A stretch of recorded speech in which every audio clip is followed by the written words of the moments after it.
Hey everyone, we really want to encourage you to visit the refinery in Charleston, South Carolina. The refinery is a beautiful mixed-use facility that's home to upscale office space, 2 restaurants, the Limbo Lounge, and an amphitheater that hosts national, regional, and local acts year-round. We cannot recommend it enough. Go to therefinerychs.com to get event and venue information.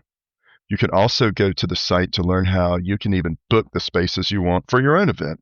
So go check them out, and thanks. Hey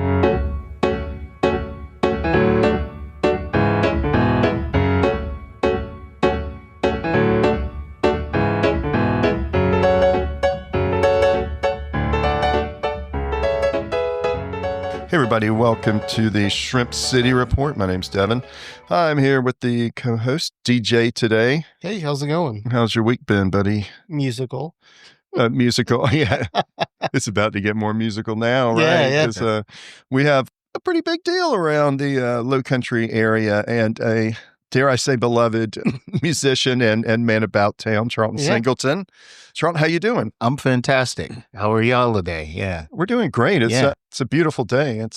Humidity's broken in Charleston, and it's super comfortable right now. I tell you, my wife likes these dates because it's the beginning of the cool for her. You know, Yeah. That's right. Yeah. So she hates the humidity and the heat. She's not from here. Okay. She's been here for a long time, but she's still just And so when we get to this part in the fall, and that's her time. Yeah. So You can tell this is one of those days where everyone's at the beach or grilling because no one's on the streets right now. Right. Clear. Yeah, and That's everybody, right.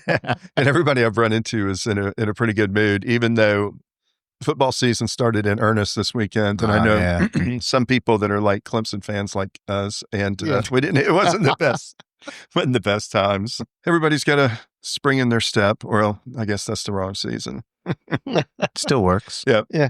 So Charlton, you're from here, so you know about some humidity, and you know about some painful Augustas around here. Yeah. Where'd you grow up? What part? I am, and I always say it this way, and then I work my way backwards.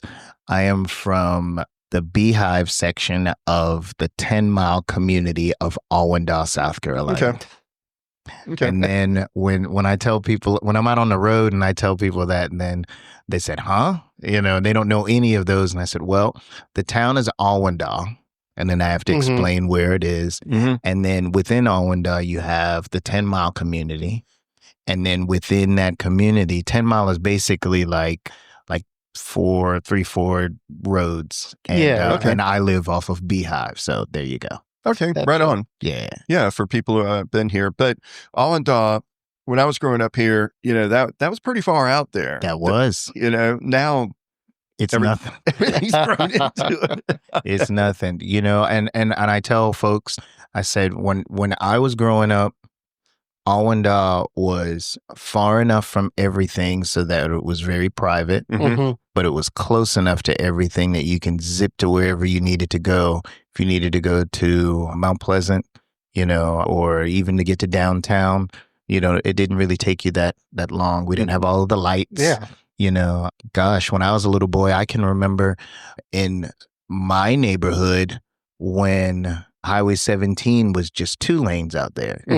And they took, I was mad, or we were all mad because they took a piece of my aunt's yard because she lives right on Highway 17. In order to create, which is Highway 17 going north, to widen it and everything. To widen it, yeah. But no, it was great out there. Once you passed Highway 41 or even Snee Farm for that matter, there was just nothing out there except for the woods and the sky. Yeah, I say this a lot on the podcast, but growing up here, Snee Farm, if you lived in Snee Farm, to us that grew up in West Ashley, you might as well be living in Georgetown. Right. Yeah. That's the kind of day. That's the kind of day for us to drive out there. And even two of my best friends, Quentin Baxter and Kevin Hamilton, when I met them in '94, I said, well, we can come out to my house and, we can rehearse at my folks' house or whatever. And they're like, where do you live?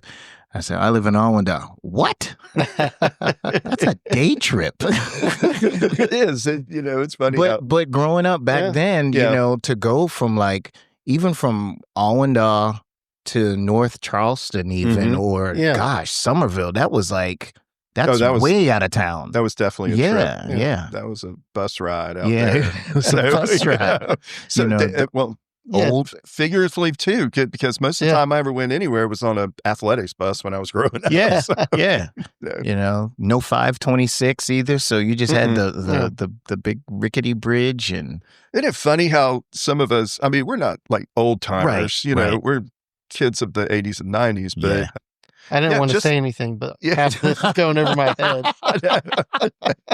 But you know what? One day you're going to be sitting around pondering, man, do you remember before they built the jetway over Charleston? Right. So you're getting some good practice listening to some old dudes talking. There you go. Yeah.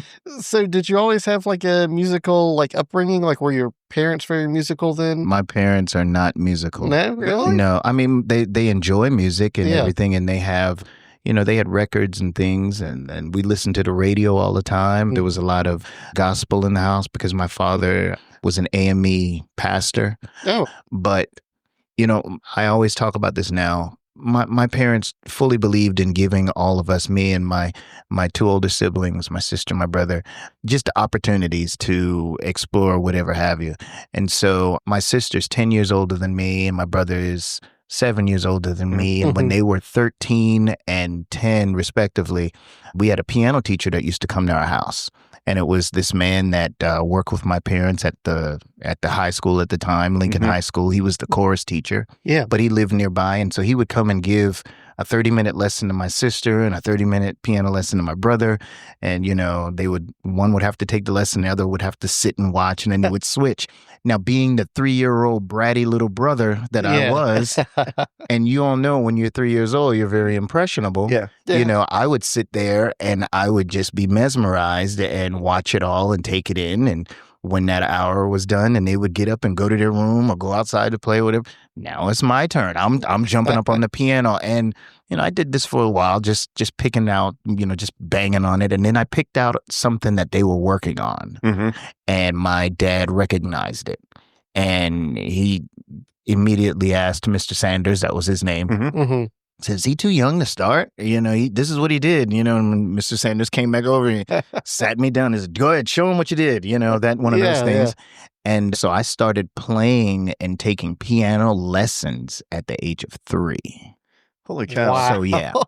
It just kind of by osmosis, right? Just watching the others. Yeah. You're little Mozart over there. But if you think about it, I mean, if you have kids or anything, we're experiencing that with our 3-year-old granddaughter right now.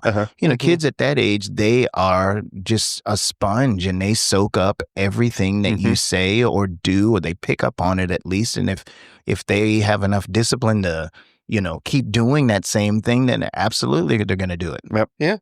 Yeah, and that's a double-edged sword. So that's why we should all be on our best behavior. Right? We should always, yes, definitely. Does your daughter and the grandchild live around here? Yeah, they just moved back, Shalimar and Terry, and then they have little Sophia. Okay, shout out. Yeah. And they had been in Baltimore for a couple of years, and they just moved back down here, and they work and have great jobs here. And, Sophia runs around the house and, keeps us all entertained. Okay, right on. So coming up, started playing the piano. I guess you stuck with that. We'll. I guess it's no spoiler alert. The trumpet is your primary instrument right now. Well, I think it really depends. Okay. Because I think a lot of people see me playing the trumpet out more. Yes, videos and everything. Right. Yeah. Right. They see me playing the trumpet more. I would probably tell people that I am more comfortable playing the piano. Oh, really? Okay. Yeah. Wow.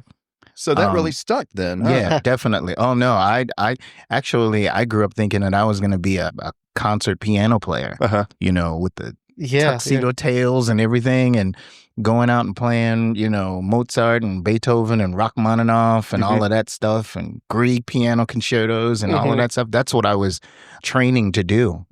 And then when I think I was a junior in high school, and my piano teacher passed. Right. And I kind of fell into that mode of I don't want to take from another teacher because I had been with that gentleman, Mr. Wise, since I was 5. So 5 years old to about 16, 17 years old, 17 years old, somewhere around there. And gosh, we were really, really going after it pretty hard. I think he, figured that I was going to be doing that and on that track too.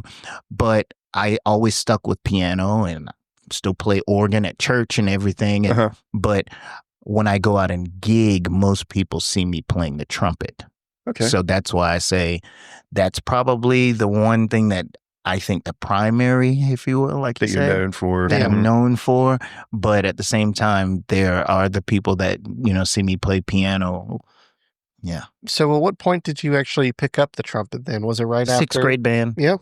Okay. 6th grade band. Actually, between that, in elementary school back then, you could, or at least at the elementary school that I went to, you could start in string orchestra at 4th grade. And so I joined the string orchestra. I remember that. I played violin starting at 4th grade. And then, of course, 6th grade band came along and I started on the trumpet. And that just went from there. All we got was the recorder in the 90s. Oh, yeah. the one plastic recorder they passed out. 3rd grade recorder. That's right. I know it well. Yeah. But you don't see a lot of recorder in music anymore. Someone needs to do that. Someone needs to pull up an ensemble of that. Yeah. In Lincoln High, right? Well, I didn't go to Lincoln. I went to Awendaw. Oh, you went to Awendaw. Okay. So here's the thing. We live like literally just inside of where Awendaw starts. Okay. So if you know anything about going out there, nowadays I always say if you pass that light that is right where the Awendaw High School is to turn in and where I think there's a home team barbecue, there's a big subdivision that's right past that called Whitehall Terrace.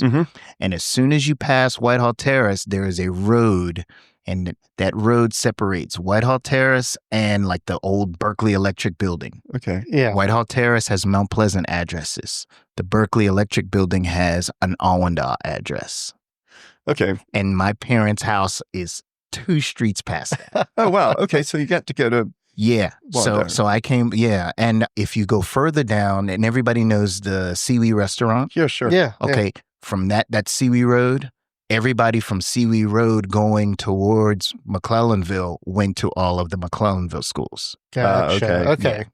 Okay. Well, the good thing is still you had the same instructor for piano all the way into middle school. No, right? I did. I had Mr. That was Mr. Sanders. Wise. I remember Mr.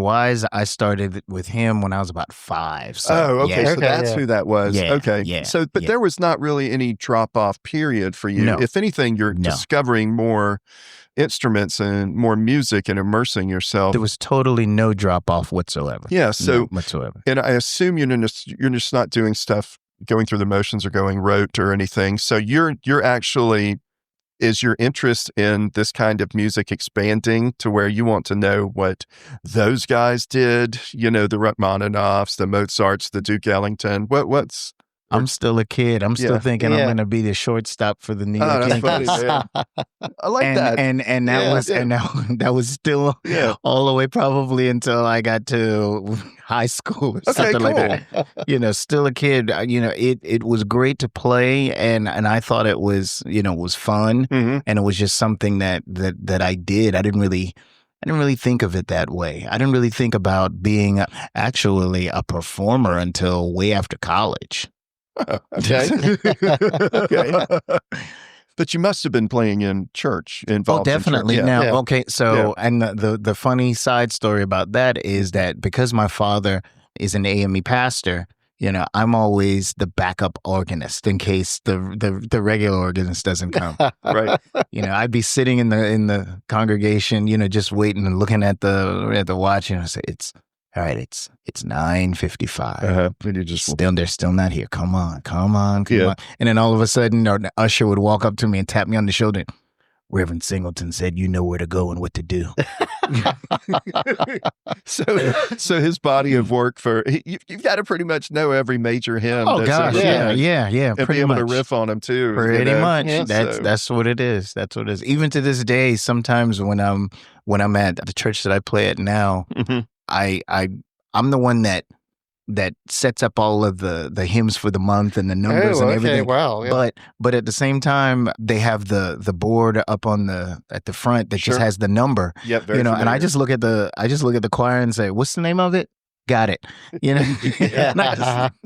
No book needed. All of these hymns, all of these years. Yeah. So I'm glad to see somebody still rocking the hymnal board. Oh yeah. That's such a classic. It is. What do you think is the most low key, I would say, I want to say niche, but a hymn that not many people know about that you think really shines? That people know about or don't know? Don't know about. Oh gosh, it really depends on who you ask and what they're feeling at the moment, because you can find a good hymn that could, hymns are like poems, or they're basically like prayers or poems, with a religious overtone, or religious content, set to music, So, everybody knows like Amazing Grace, for example. Of course, yeah.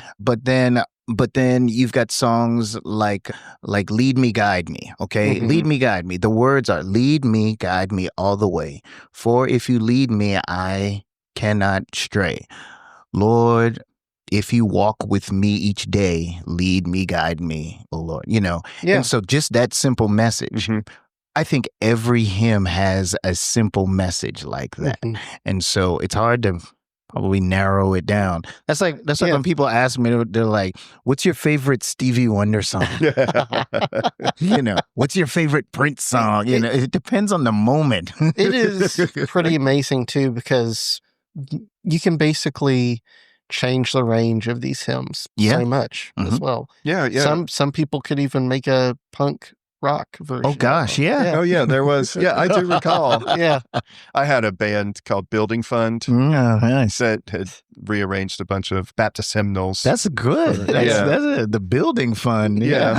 Right. I totally ripped it off from Yes. Growing Up Baptist, and Steve Harvey mentioned it. Yeah, It's it's always about the Building Fund. yeah, I know. That's right. Yeah. That's right. So- Actually, I play in a band, and we just call it hymns and spirituals, but we rearrange hymns and spirituals as if we were it's in a jazz setting. Right. So it's like listening to Amazing Grace, but like in the style of Miles Davis. Yeah. So yeah. I think that's a good way to, we're not going to make this, we're unabashedly, Yeah. Right, of yeah. the Lord. So that we're not going to beat that to death, but these are tried and true songs, some of them several hundred years old. definitely. That are, they could be open to interpretation. Oh, definitely. Definitely. And I guess all music can be open to interpretation. How many times do you play some of your arrangements, some of the stuff that you've made, exactly how it went down on pen and paper before? Oh gosh, no. Yeah. No, it totally depends on the crowd sometimes. It depends on the personnel that I'm playing it with. It depends on the mood that we're all in. Right. So yeah, that can switch up, at a heartbeat. Yeah. And I think a lot of, especially in the jazz world, you could play something at breakneck speed, one time, and then the next set play the same song, and it'll be as slow as a snail and totally unrecognizable. Today's show was recorded live at The Refinery, Charleston's hub for creative industry. Go to therefinerychs.com to get event, venue, and contact information. Now on with the show. Yeah, that's the beauty of it. Improvisation. Right. So let's talk back education. After high school, did you know what you wanted to do for college? I wanted to go to college and major in music education. Yeah. And I wanted to graduate and become a middle or high school band director. Okay. If I was going to be a high school band director, I figured I was going to end up getting a master's degree in education, a PhD in education, and I was going to be Dr. Singleton and ruler of the biggest high school band program in the state of South Carolina. Now, the irony about that is that I went immediately after school to this college called Berklee College of Music. Yeah. Berklee College of Music is one of the top schools of music in the world, literally. Yeah, And in Boston. Yeah, in Boston. And the people that have graduated or have attended there, I should say, the people that have attended there, it's just a laundry list and a who's who of whatever, Yeah. And I love them to death. You don't go to Berklee to get a music education degree. You go to Berklee in order to network and play. Okay. I always laugh because the recruiter that I met, he told me, he said, whatever you do, if you see how many students enter, like the freshman class number, and then you see the graduation number, pay no attention to it. And I was like, what? He said, because at that time it was like 8% of people that graduated. And then the running joke was, if you graduate from Berklee, you're not good. Oh, wow. That is very interesting. Because everybody goes to Berklee and they end up leaving because they get these incredible gigs. Yeah. And so that was always the running joke about that. But after a semester, I transferred and I wanted to go to Florida State. But at that time, I missed the deadline in order to go there immediately in the spring. And so the folks down there are very nice and they said, you missed the deadline. That's okay. Just come on down in the fall and everything will be cool. We have a scholarship waiting for you. My parents said, well, instead of sitting out a semester, why don't you go to South Carolina State? You can take some education classes there, take those credits all the way down to Tallahassee. Cool. That's the plan. I got on the campus at South Carolina State and I was like, this is it. I don't know what it was. It's hard to explain. The department is not the same in terms of a number of people. There were probably more ensemble opportunities, just a whole bunch of other things. Obviously, it's a larger school, but I just felt like South Carolina State was for me, and I wouldn't trade that for the world. I would do it again. Absolutely. Yeah. Well, you got the college experience. SC State's marching band, of course, is pretty, well known. Yes. And man, I mean, frankly, they put out awesome teachers anyway. So you had that in your pocket right there. If you wanted to be an educator, so that worked out well. It did. Yeah. At what point was the interest in actual education giving back? Was that just from your teachers you had beforehand? Yeah, I was very blessed to have very, very good teachers that were good at their craft of educating young people. And then also they were good people. Yeah. They were just nice people outside of the classroom. And they were able to, just walk that line of being a great way of showing kids how to do things and also entertaining those kids in order to keep them so excited and motivated and things like that. Yeah. And so I just sort of gravitated towards that. You hear people talk about being a band geek, and a lot of kids that are really into it, they probably are thinking that they want to be a band director or some sort of music educator. And that was me. The irony about me leaving Berklee College of Music, where performance is king, is that I ended up getting a performance degree at South Carolina State, and performing with this local ska band called Squeezebox that we were in the mid-90s. And then I ended up teaching, though. I ended up teaching, I'm aware. I mean, to most people, they know you about town, your performances. I went to School of Arts in 2008, 2012. Yeah. I just knew you as Mr. Singleton for the longest time. Right. And I get that, some days I'll be on stage and I am, Mr. Singleton, let me buy you a shot. And I'm like, wait a minute. Or if they say, Mr. S, and I'm like, wait a minute. That's definitely from my SOA days.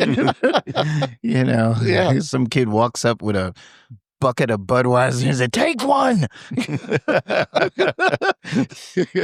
That is cool. I mean, at least you left a good impression that they're, wanting to buy you shots and buds instead of I still get it. There was a young lady that was at the gym that I was going to, and just one day, I had known her mom, who was the manager of the gym.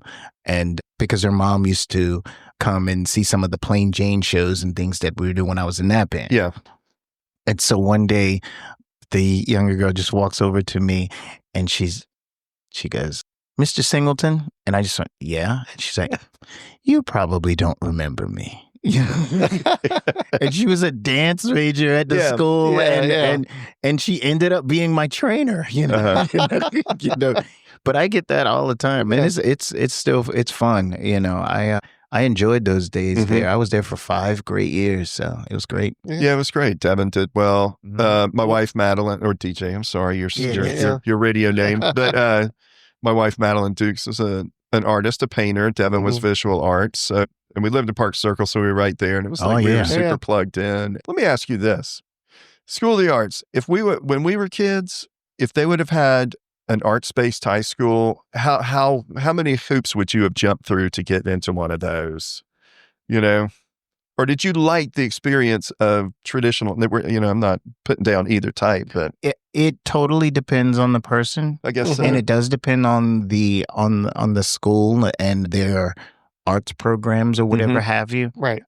Now, at the same time, I will say this: at the School of the Arts, I learned that there are kids there that probably function at an even higher level because they were at that school and it was a concentrated effort. Like, for example, so, normally you'd have, your arts class band or strings or whatever for like 45 minutes. Right. We're in there for 100 minutes at the School of the Arts. At least that's what it was when, 100 minutes of you practicing your craft or doing what you like.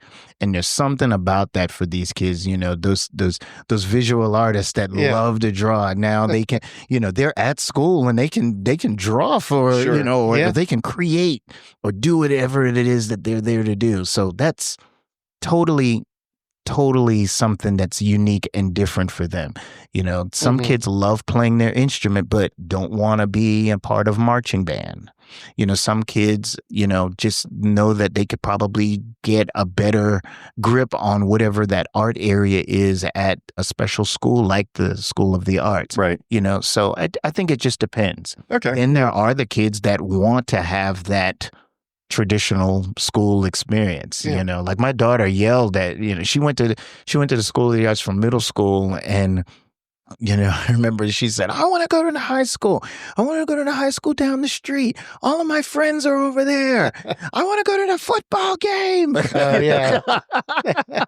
But no, that's a good point. I mean, you guys were totally immersed, and it's not for everyone. But, right. I mean, frankly, and hopefully good Lord, I hope they keep the high schools and all of the schools in the state cultural arts and visual, every kind of arts. I hope they continue to pump those up and advocate those. Please. Yes. Yeah, but you definitely, that's a good point. 100 hours on one thing, or how many, y'all were doing. Yeah. And this actually does lead well into my next question. So for a lot of those semesters, you'd be able, at least for visual arts, you'd be able to switch between arts, kind of like, not like I would be going out for dance or anything, but I would switch from 2D to 3D. I would do like a semester of 3D art, whether it was clay work, doing found work, anything like that. And then I would switch back to 2D, start drawing, and realize that somehow, miraculously, my drawing got better. Is that the same way when you're like going between instruments or anything like that, or even like playing different types of genres? Yes and no. I mean, you can definitely incorporate, this genre into this or whatever you're working on for this particular song, and find that it can translate over into this song or this style. Most, probably I'd say style, depending, for what we're talking about. And there are a lot of musicians that are able to cross over, if you will, into these different styles. You have jazz musicians that play gospel. Right. Yeah. Yes, we get it. I have a friend of mine who is a marvelous guitarist. He can play just about any style that you want very, very well. When he puts out his solo material, you can hear it on the watercolors, XM watercolors, which is the smooth jazz station. Yep, it is. Yeah. He's the lead guitarist for Lady Antebellum or Lady A or whatever they call it. Holy smokes. Wow. Exactly. Oh, wow. Yeah, that is pretty diverse. Exactly. Exactly. So yeah, you can definitely take something that you're working on for a good, part of your time, and then you start working on something else and it definitely bleed over. Also, another thing about the school is the atmosphere. Yeah. And when you're around all of these other kids that are doing well, or you're seeing how they're doing things, and it just sort of gets on you. Just normal, just like anybody else would be. But when you're around it for that amount of time a day, you'd be amazed if you haven't seen any of the ensembles perform or the visual arts stuff. That I mean, this is like top shelf stuff coming from these kids. It's amazing. Yeah, it's a testament to the school and the instructors, and like you said, the work ethic, and they're driven to be there. That's pretty much their choice. Yes. We talked about, when you briefly mentioned Squeeze Box, that was more of a ska type band, so that shows that style. Then you're pretty renowned for Ranky Tanky and the work in that. How did that all come about? Yeah. So right around 1999-ish or so, maybe a little bit before, but that's when I met Clay Ross, who's the guitarist in Ranky Tanky. Now, prior to that, I had known Kevin Hamilton, the bass player, and Quentin Baxter, the drummer. Right. And the three of us would play around town, and we'd be just playing some jazz or whatever have you, and we'd finish a song. We could finish a song like Misty or something like jazz standard. Right. And then Quentin would look over at me and he'd say, play it like the ushers are coming in for the usher strut, fourth Sunday usher crew. And then we'd bust out into like some church version of it, or whatever have you. Yeah, swinging it real well. Right, yeah. So Clay would, come to watch us, and he would just be amazed at how we would flip the switch on this. So eventually the four of us put together a band called the Gradual Lean. Okay. And the Gradual Lean played a little bit of this, a little bit of that, kind of more the instrumental jazz stuff. We played originals, we played standards, we would, flip them around and all of this stuff. And we did that for a couple of years. Clay moves away to New York. Quentin starts touring all over the world with all of these musicians. I started teaching. Kevin's in and out of tours with different groups, but we all, of course, still kept in touch. And then maybe about 2014-ish or something like that, Clay started calling us up, and he was like, yo, I'm in this band, I'm in this world music scene, and we're traveling all over, and we're in Brazil, and man, I hear these drummers, and man, it sounds like all of the stuff that I'd hear Quentin playing at church on Sundays, and Quentin would be like, oh yeah, well, that's this style. The only difference between what they're doing and what Gullah is basically they're accenting it on this beat instead of on this beat. The emphasis is on this. And so Clay then was like, you know what? Nobody's out there playing Gullah in the world in a contemporary form. You see some original groups that are around, especially in the Southeast, but no one's doing a contemporary version. Why not us? Let's give it a shot. And that's basically how it happened, which started off as us thinking we were going to do maybe 15 gigs a year. Yeah. We did a showcase, and 2 days after the showcase, we had like 30 offers. Wow. And that turned into an album in 2017. And then we got on a nationally known radio show. Right. Yeah. And it blew up, and next thing you know, we are crisscrossing the United States, and then we're doing a tour in Europe, and And then we're on these big, huge festivals, and then we put out another album, and it's like it shoots up to #1, and and we're like, wait a minute, this was only supposed to be like a couple of shows, and so that's the short story of how it happened. It was like a passion project. That's hilarious, and it ended up with, of course, a Grammy, as far as I recall. It's amazing too, the fact that music was able to outreach the Gullah experience all the way to Europe, Well, and when we go out, and this is definitely the educator in me. Yeah. The first album that we released, we played all of these songs that were Gullah standards, that we call them. Right. That people all throughout the Gullah Geechee corridor, they know those songs backwards and forwards. And we did our own little spin on them, but they were still recognizable and everything. And so normally there's a time period where you want to put that album into the hands of some people, and you say, well, we would like to try to get it for your consideration, is what they call it, right? To get on the ballot. And the Grammy folks were like, well, let's put it in the country category. And it's like, no, it's not country. Right. Let's put it in the Americana category. Nope. What about the folk category? It sounds like folk. No. Well, it sounds like gospel. Yeah, but no. Well, it sounds like spiritual. Yeah, but no. And then we were like, well, to be honest, if you really think about it, y'all have got it backwards, because Gullah was here first. And so all of these styles that you just described are offshoots of Gullah. Yeah, derivatives, yeah. Right. And so once that album kind of went through the ringer, and then people started to hear more about us and come and see us and talk to us, and then they were like, oh, I got it. And so we ended up in this category called regional roots.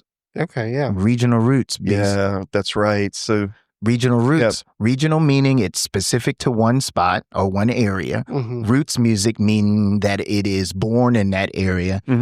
So like if you think of Zydeco. Right. Yeah. Or if you think of the New Orleans sound, or if you think of Hawaiian music, or you think of, go-go music from DC. Yeah. Exactly. Yep. All of those would be considered like regional roots music. And so we ended up in the category, and the rest is history. That's pretty cool. I'm glad that they do have that.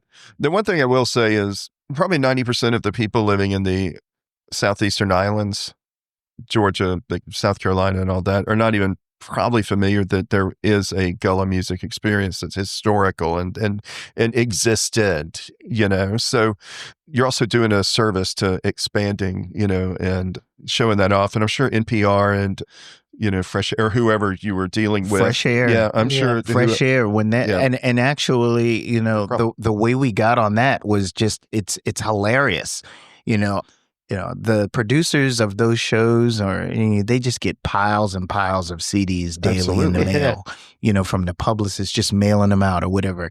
And ours happened to be on this one pile. And the producer looked at it and saw the name Ranky Tanky and was like, the hell is a Ranky Tanky? And she grabbed it, and then she Googled it and saw, and was like, Gullah from the Sea Islands, from the Gullah Geechee Court. This looks interesting. This looks like what she'd be interested to talk about. And instead of getting just this little 30-second blip, they were like, no, we want a full interview. And we sat there and we talked with Terry Gross for 3 hours. They whittled it down to like the 45-minute show, but we were on the phone or talking with her in the studio for a long time. And, it's interesting that people around here, they know what Gullah is, especially if, like you've been here, you're from here, so you live it. You don't really think about it. Right. The further we get away from here, folks really don't understand it until we let them know about stuff like, like the greatest or the most famous Gullah song on the face of the earth is Kumbaya. And they're like, oh, yeah. We were in Finland and I was singing Kumbaya to the audience. I was like, you know this song, Kumbaya? And they're like, oh, yeah. And they knew it, or food like shrimp and grits, or, or things like that. Folks outside of here just don't know that the root of it all is here. And so we feel very proud and blessed to bring that knowledge to them so that they can understand, about the history, especially of some of this other music, and folk music and all of that stuff. Mm-hmm. It just bleeds over, That's cool. You're like ambassadors. Oh, definitely. And definitely evangelizing everything, mm-hmm. So has the public speaking part, all these interviews gotten easier than after? I don't mind. Yeah. I think I'm, the rest of my bandmates would probably tell you that I'm the sort of spokesperson like that. Yeah. I do a lot of these. Yeah. And then my teaching background, right. Even though Clay has taught at like Carnegie Hall and Quentin was the instructor at the College of Charleston, mm-hmm. but I'm definitely the talker and the lecturer, so I do a lot of that. Yeah, probably one of the last things we'll talk about. Mm-hmm. I was at an event at Park Circle a few weeks ago. It was an art event where the orchestra or the symphony was working with artists to play live as they painted. There was a little competition and all. And then towards the end, I was sitting out there chilling with my wife, watching everything. And the gentleman announced that he had a piece that they had been working with and it was involved with you. And you want to tell us a little bit? Was it the quartet? It was the quartet. Okay. Yeah. Yeah. And I was like, wait, we know that guy. Like half the people around there were like, Mr. Singleton. Mr. S. Yeah. And then it was just like, oh my gosh, that piqued our interest. So you want to tell us a little bit about that? Okay. So back in maybe 2016, mm-hmm. I received a call from a lady and she said that there was a gentleman from the Kronos Quartet that wanted to speak to me. Smokes. Now, the Kronos Quartet is arguably the greatest sort of contemporary string quartet in the world. Mm-hmm. They've been around for many, many years. They've mm-hmm. multiple awards, just hundreds of albums. They're top shelf, And so David Harrington is the leader, and mm-hmm. he said, well, we've got this project that we do called 50 for the Future. And 50 for the Future, they basically find someone to write a piece for the quartet, and it is usually about where they live or some sort of culture or something like that. Okay, yeah. And he had read a book that he had gotten from his daughter about Gullah, and it was intriguing to him. And so he called up someone and they said, well, actually, there's this kind of new band around called Ranky Tanky. I could put you in touch with them. And at first it was, well, how about the band write a song for them? Mm-hmm. And we thought it would have taken too long for us to sit down in a room and cranked out something and, formatted it for the quartet. And so I'm on the phone basically telling David, it might not be a good time for us to do this, appreciate it and everything. And he said, well, why don't you just do it? Mm-hmm. I said, I don't think that would be a good idea. I've never written for a string quartet. Right. I wouldn't know where to start. He was like, that's why it would be authentic. You should do it. I was like, I don't know. I mean, you're the Kronos Quartet. That'd be like me. That'd be like me writing the first song with words ever and then giving it to Stevie Wonder. Yeah. You just don't do that, And my wife heard me like telling him no, over and over and over. And she runs in and she just mouths the word to me. She's like, take the gig. Figure it out later. And so I wrote this song based off of a church experience and a band. Well, it's called a prayer band, but it was basically 3 or 4 people singing. Mm-hmm. Nowadays they call it praise and worship before the service actually starts. Right. But I wrote an original piece based off of that, and I called it Testimony. Mm-hmm. And so the Kronos Quartet recorded it. They added it to their 50 of the Future collection, and this 50 of the Future is accessible to students or anybody. You can just go on their website and you can download all of the music, all of the parts, everything, and you can play it. And so, so that's how our friends Yuri, Becker, who leads the orchestra here in Charleston, Yuri and a bunch of other people all over the world and student groups and everything, they can just pull it off and they would play it. And so that's what that was. Amazing. Yeah. That's so cool. So you never wrote for a 4P or an ensemble like that? And I had never written for a string quartet. Did you do any research ahead of time, or? Yes and no. Yeah.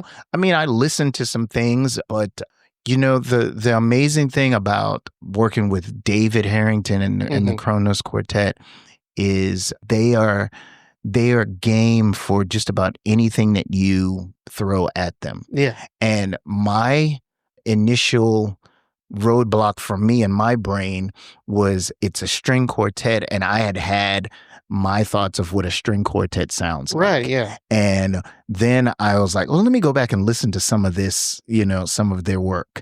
And they are all over the map. They I mean, they're like playing Thelonious Monk, and they're playing, the Samuel Barber on this album, and Thelonious Monk on this album, or, Sly Stone on this album, whatever have you. And so it just sort of evolved, and I kept, just little sketches and things like that. And then I went to a service, just a church service, and I saw this older person that I had known for a long time. And I remembered them from when I was a kid, and they were in one of these ensembles, and they basically jumped up and just took over this particular service that I was in. And I was like, that's it. I got to incorporate that, and I can totally do that because there's 4 people in the prayer band. There's 4 people in the ensemble. And I literally jumped up out of the pew and ran out the church and jumped in my car and ran home. And I just started playing just whatever came up. And again, my wife, she was like, what are you working on? Yeah. And I was like, well, I'm just noodling on some stuff. That's it right there. Right. Now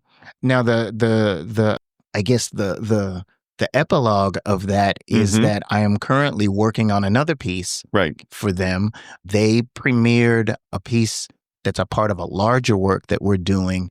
They premiered it at Spoleto this past year. Right, yeah. But we've got a larger piece that we're working on that's going to be premiered at Carnegie Hall in the spring. Wow. Yeah. That's awesome. So I guess that's what we got the little teaser of the other day. So yeah.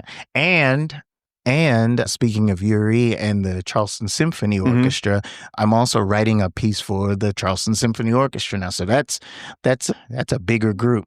I'll say that is a large kettle. We've gone from 4 to about 75. Right. Yeah. Wow, that is so fascinating. I've always wanted to talk to somebody about that, but we won't belabor it here. That's just astonishing. Fantastic. I think we've covered a lot today. I mean, we could talk forever about everything and also go down a ton of wormholes. I like how you got your inspiration in church. That's always a good thing, So, DJ, do you have any other saved rounds? Anything to bring up? No, all good. Quentin, do you have anything you want to promote coming? Why did I say Quentin? Jeez, got Quentin. So I gotta tell you this. I gotta tell you this funny story about that. Gosh. So we were playing. It was like early Charleston Jazz Orchestra, maybe 2009 or something like that. And this school asked us, this really big name school asked us to come and do something for them on Kiowa Island. And so we had the full orchestra out there, and we're walking around, and Quentin is actually on the gig with us, but I'm sort of standing in one of these like bar areas or whatever. It's on the ocean course, in the clubhouse or in that area. And this young lady walks in, and she's got like 4 or 5 people behind them. And I look at her, and I was like, I've seen her before, but I've seen thousands of people. Her face that's for me. And she goes, "Hey, how are you?" And I'm great. How are you? And she's like, "My gosh, it's been a long time. How have you been?" "I've been fine. How have you been?" She's like, "Are you still playing at the Charleston Grill?" I was like, "Well, actually, I am. I play Tuesday, and then I play, occasionally Friday and Saturday, but still down there, whatever have you." And she's like, "Well, that's great. Well, I'm, showing these folks around and everything, but it was great seeing you, and just have a good, I guess you're doing a show here." I was like, "Yeah, we're playing. Have a good show. We'll talk to you later." I said, "All right, bye." And as she's walking off, she turns around to the people and she goes, "That was Quentin Baxter." Oh my God. Okay, number one, my wife's going to kill me because I did that flub. So. And for those of you that don't, for those of you listening that do not know Quentin Baxter or myself, Quentin Baxter he's got dreadlocks that are like, I don't know, about 6 feet long. Mm-hmm. Yeah. And I'm bald. But he's my best friend. He's best friend at my wedding, everything. Oh, really? Okay. Yeah. Right. Yeah. Well, Charlton. Yeah. Well, do you have what anything to plug? Yeah.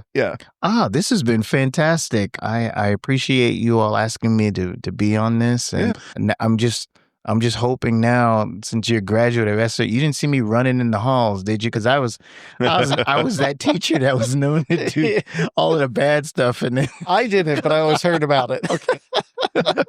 Yeah.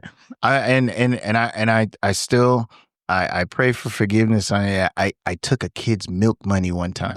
Oh man, he was in my class and he had gotten on my nerves like the period before, you know. And I went in the lunchroom and I was like, "Are you about to buy a grape soda? Yeah. Let me have your 50 cents." I took it and I ran. This podcast is going to Facebook class of 2012, and we're going to find out who. Oh yeah, that'd be funny as heck. That'd be funny.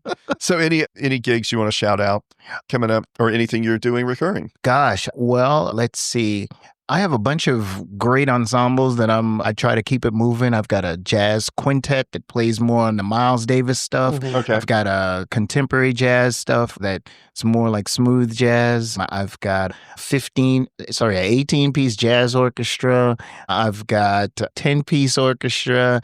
I, have the 13-piece group it's called Charlton Singleton and Friends. Right. We usually do a holiday show. It's going to be on November 30th this year at the Charleston Music Hall.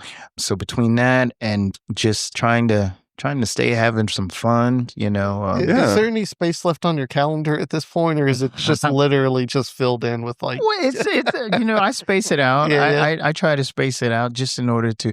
If I had my way, I really had my way, I would play at least. This sounds like a bunch, but if you think about it, it's not. Uh-huh. I would play 2 gigs a month with each of those groups. Wow. If I had my way. Yeah. That's like 10, 12 shows. Right. If I had my way. And of course, there's always church on Sunday. Yeah. St. Patrick Catholic Church. I'm on that big organ every Sunday. Oh yeah, the big organ. Yeah. Wow. Yeah. Okay. Well, I hope you don't wear yourself out anytime soon with all that. We'll definitely be looking for the big show in November as well. Yeah. And so I think we've wrapped it up. I've embarrassed myself, so we're going to sign off for the week. This was the Shrimp City Report with DJ Charlton. Thank you. And I'm Devin. Last time I checked. Y'all have a great week and God bless.